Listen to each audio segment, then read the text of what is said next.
많은 분들이 노인 일자리를 단순히 월 30만 원, 40만 원을 받는 일로만 생각하지만 현장에서 만난 은퇴자들은 전혀 다른 이야기를 들려줍니다. 그들이 잃어버린 것은 돈이 아니라 하루의 구조였고 자존감이었고 사회적 연결감이었습니다. 이 세 가지가 무너지면 은퇴 후의 삶은 생각보다 훨씬 빠르게 흔들립니다. 오늘은 그 실제 사례를 바탕으로 은퇴 후 재정적 어려움보다 더 먼저 찾아오는 심리적 사회적 붕괴를 이야기해 보겠습니다. 62세의 박모 씨는 정년 퇴직 후 노인 일자리에 참여했습니다. 아침마다 공원 화단을 정리하고 안내센터를 지키는 단순 업무였지만 그는 첫 출근 날부터 마음이 흔들렸다고 말합니다. 이렇게까지 해야 하나라는 생각이 가장 먼저 들었다고 합니다. 하지만 3주가 지나자 그의 표정은 달라졌습니다. 그는 일을 해서 좋다가 아니라 나를 필요로 하는 사람이 생겨서 살 것 같았다고 했습니다. 은퇴 후 그의 일상은 오전 내내 TV 앞에서 멍하니 시간을 보내던 무료한 생활이었고 그 틈으로 스며드는 무기력이 그를 가장 먼저 아프게 했다고 말합니다. 월 30만 원이 아니라 하루에 나를 기다리는 사람이 있다는 사실이 그에게는 훨씬 큰 수입이었습니다. 반대로 68세의 김모 씨는 노인 일자리를 그만둔 지 2달 만에 삶의 균형이 무너졌습니다. 그는 일이 너무 쉬워서 그만둔 것이 아니라 사람들이 날 하찮게 볼까봐 스스로를 지워버렸습니다. 하지만 일자리를 포기한 뒤 그는 재정보다 심리적 무너짐이 더 컸다고 말합니다. 일을 그만둔 지 4주째 되던 날 그는 일기를 이렇게 썼습니다. 일은 사라졌는데 하루의 무게는 더 무거워졌다. 수입은 줄었지만 가장 크게 줄어든 것은 존재감이었다고 합니다. 사람들은 흔히 말합니다. 노인 일자리? 월급이 너무 적어서 별 의미 없다. 하지만 현장을 보면 반대입니다. 적은 돈이라도 안정적으로 들어오는 흐름이 있다는 것. 꼭 나가야 하는 시간이 있다는 것. 누군가와 부딪히고 대화를 나누는 순간이 있다는 것. 이 세 가지가 없으면 재정보다 심리와 사회적 구조가 먼저 무너집니다. 은퇴 후 재정 악화는 대부분 심리적 붕괴 이후 찾아옵니다. 하루의 리듬이 깨지고 외출 빈도가 낮아지고 사람을 만나는 횟수가 줄어들면 소비는 오히려 증가하고 건강 지표는 빠르게 나빠집니다. 건강 지출이 늘어나고 우울감이 커지면 필요 없는 지출이 반복되며 자산 인출 속도는 빨라집니다. 이 모든 것이 일이 없는 상태에서 시작됩니다. 저는 많은 은퇴자들을 인터뷰하며 한 가지 공통된 고백을 들었습니다. 돈이 없어서 불안한 게 아니라 내가 쓸모없는 사람이 된 것 같아 더 불안했다. 일이 주는 것은 돈이 아니라 역할이었고 역할은 곧 정체성이었습니다. 은퇴 후 1년 안에 정체성을 잃은 사람은 일자리를 유지한 사람보다 우울 점수가 2배 높았다는 연구도 같은 결론을 보여줍니다. 노인 일자리는 완벽하지 않습니다. 일의 강도가 맞지 않는 경우도 있고 행정적인 불편함도 있고 사회적 시선도 존재합니다. 하지만 그럼에도 불구하고 그것이 은퇴자들의 삶을 지탱하는 구조물로 작동하는 이유는 단순합니다. 그 일자리는 하루에 내가 있어야 할 이유를 만들어주기 때문입니다. 한 70대 참여자는 이렇게 말했습니다. 월급 27만 원보다 더 큰 건 내가 다시 사회 구성원이 됐다는 느낌이었어요.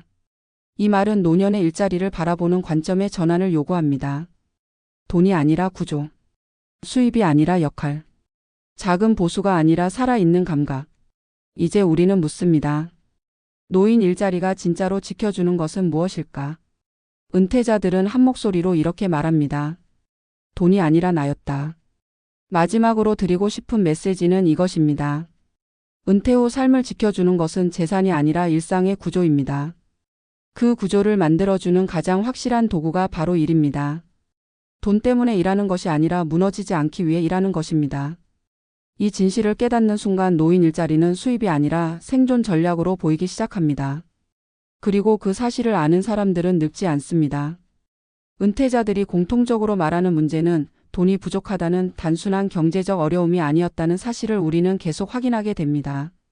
실제 현장에서 만난 수많은 노년층은 생활비의 부족보다 더 두려운 감정을 먼저 호소했습니다. 그것은 역할의 상실이었고 하루를 지탱하던 구조의 붕괴였으며 자신이 더는 사회의 일부가 아니라는 감정적 절벽이었습니다. 노인 일자리는 바로 그 지점을 건드리는 제도입니다. 사람들은 흔히 이를 생계지원 정책 정도로만 생각하지만 실상은 심리적 방패막이이자 사회적 연결망의 재건이라는 더 근본적인 의미를 가지고 있습니다. 그래서 어떤 은퇴자는 이 일자리는 나를 살리는 시간이었다고 말하고 또 다른 은퇴자는 보수는 적었지만 나를 잃지 않는 대가로 생각하면 비싼 것이 아니었다고 표현했습니다. 이런 말들은 노년의 일자리가 단지 경제적 문제를 보완하는 프로그램이 아니라 삶의 기반을 다시 세워주는 일종의 사회적 재활 장치임을 보여줍니다. 하지만 많은 은퇴자들은 이 중요한 기능을 제대로 인지하지 못한 채 이를 선택하거나 포기합니다. 노인 일자리를 시작한 뒤 단기간에 그만두는 비율이 높은 것도 이유는 단순합니다. 일이 쉬운 것이 문제가 아니라 정년까지 유지하던 역할이 완전히 바뀌는 순간 느껴지는 정체성 충격이 너무 크기 때문입니다. 그 충격은 자존감을 흔들고 스스로를 과소평가하게 만들며 사회적 시선을 과장해 받아들이도록 만들기도 합니다. 이를 감당할 준비가 되어 있지 않다면 어떤 일자리도 오래 유지되기 어렵습니다. 그렇기 때문에 진짜 필요한 것은 더 편한 일보다 정체성의 재구성을 돕는 과정입니다. 실제로 장기간 노인 일자리를 유지한 사람들의 공통점은 자존감의 구조를 돈에서 역할로 옮겨놓은 사람들이었습니다. 그들은 일의 난이도와 상관없이 자신이 사회에 기여하고 있다는 믿음을 스스로 확립했고 그 믿음이 일자리를 오래 붙잡을 수 있는 기반이 되었습니다. 한 공공기관 연구에서는 은퇴 후 일자리를 가진 사람들의 우울 지표가 일자리가 없는 사람보다 절반 가까이 낮게 조사되었습니다. 이 수치는 일 자체가 주는 심리적 안정감의 크기를 상징합니다. 은퇴 후 사람들을 가장 먼저 무너뜨리는 것은 소비 패턴이 아니라 감정의 방향이며 의욕의 소멸입니다. 감정이 흔들리면 지출은 늘어나고 사회적 고립이 심화되며 건강이 악화되고 결국 재정이 무너지게 됩니다. 즉 재정 악화는 원인이 아니라 결과입니다. 그리고 이 결과의 가장 앞줄에는 역할 상실과 무기력이 있습니다. 현장에서 만난 또 다른 사례는 이러한 흐름을 더욱 명확하게 보여줍니다. 퇴직 전에는 회사에서 팀장 역할을 수행하던 한 남성은 은퇴 후 노인 일자리에 참여했지만 위계를 잃은 환경에 적응하지 못했습니다. 그는 누군가의 지시에 따라 단순 업무를 수행하는 상황을 받아들이기 어려워했고 주변 사람들의 시선을 잊지도 않은 방식으로 상상하며 스스로를 갇히게 만들었습니다. 하지만 그를 변화시킨 것은 생각보다 의외였습니다. 같은 프로그램에 참여한 또래가 그의 이름을 부르며 먼저 말을 걸어준 순간이었습니다. 그는 그 작은 호명이 자신을 다시 사회로 불러낸 가장 큰 힘이었다고 말했습니다. 그때 그는 깨달았습니다. 내가 잃은 것은 직급이 아니라 호명되는 존재라는 사실 자체였다는 것을. 그 작은 회복이 그의 자존감을 다시 일으켜 세웠고 그는 그 일을 3년 동안 꾸준히 유지했습니다. 이 사례는 노인 일자리가 제공하는 것은 급여가 아니라 관계이며 그 관계가 바로 역할을 회복시키는 핵심 구조라는 사실을 보여줍니다. 반면 역할을 잃고도 그 공백을 채우지 못한 사람들은 빠르게 무너졌습니다. 일이 없는 하루는 처음에는 자유처럼 보이지만 곧 무게가 되어 돌아옵니다. 아침에 일어나야 할 이유가 사라지고 외출할 명분이 없어지고 움직임이 줄어들면서 몸과 마음은 동시에 늙기 시작합니다. 이 점에서 노인 일자리는 단순히 생계 보완을 위한 제도가 아니라 의학적 관점에서도 젊음을 유지하는 데 중요한 요소가 됩니다. 의학계는 활동성이 떨어질수록 노화 속도는 가속된다고 말합니다. 움직임이 줄어들면 근육량이 감소하고 뇌 자극이 떨어지며 리듬이 망가지고 이는 곧 인지 기능 저하로 이어집니다. 결국 일은 몸을 움직이고 뇌를 깨우고 사회적 연결을 지속시키는 가장 근본적인 생활 도구입니다. 노년의 삶에서 일은 생계의 수단을 넘어서 저속 노화의 장치가 되는 이유가 여기에 있습니다. 이제 중요한 질문이 생깁니다. 왜 많은 은퇴자들은 노인 일자리의 본질적 가치를 알면서도 일을 오래 지속하지 못할까?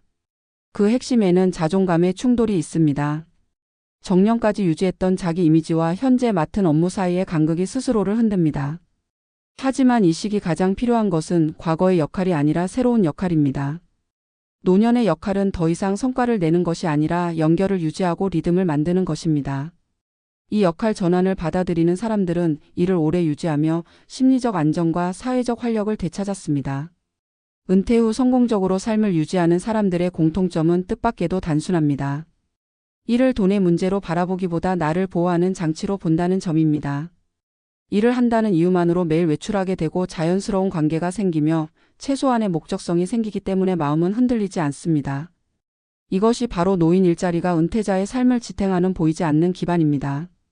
경제적 효과보다 심리적 안정이 먼저 찾아오고 그 심리적 안정이 재정의 지속성을 만들어냅니다. 이제 우리는 결론을 말할 수 있습니다. 노인 일자리는 소득의 문제가 아니라 존재의 문제입니다. 그 일을 통해 얻는 것은 돈이 아니라 나라는 사람의 지속성입니다. 은퇴 후 가장 위험한 것은 가난이 아니라 무기력이며 가장 먼저 무너지는 것은 자산이 아니라 정체성입니다. 노년의 일자리는 바로 그 정체성을 다시 세우는 하나의 사회적 장치이며 그 장치는 생각보다 훨씬 큰 힘을 가지고 있습니다. 돈보다 더 중요한 것이 무너지고 있다는 사실을 아는 사람만이 제때 자신을 지킬 수 있습니다. 마지막으로 독자와 시청자에게 전하고 싶은 메시지는 이것입니다. 은퇴 후 삶을 지탱하는 것은 금액이 아니라 방향입니다. 예전보다 적게 벌어도 괜찮지만 하루의 구조를 잇는 순간 삶은 빠르게 기울기 시작합니다. 작은 일이라도 역할이 있다면 사람은 무너지지 않습니다. 노년의 일은 생계를 돕는 일이 아니라 존재를 붙잡는 일입니다. 그 사실을 깨닫는 순간 은퇴 후의 삶은 무너지지 않습니다.